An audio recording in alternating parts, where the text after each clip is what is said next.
walang maliit o malaking pangarap. Try po ako sumali. Hindi ko na lang po inisip na ako mananalo. Fitness na rin sa aking katawan. Baon ng sipag, tiyaga at determinasyon. Kailangan pa rin namin magstay happy and all out and all heart this coming season. Hindi malayong makamit ang tagumpay. It's mind over matter. So workout na! Yay! Hindi napapabagsak ng kahit anong hamon sa buhay. Sports Hue! Huwebes pagkatapos ng Bandila!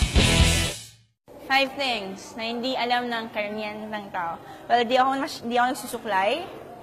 Di ako marunong mag-makeup. Lagi lang ako natutulog. Sobrang lagi akong malakas kong kumain. Ano pa bang hindi nila alam?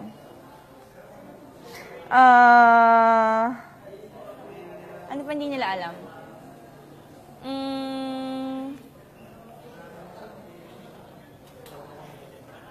Sa akin na lang yung pang 5. Sabihin ko sa inyo after season. Sa Sports U, ikaw ang panalo.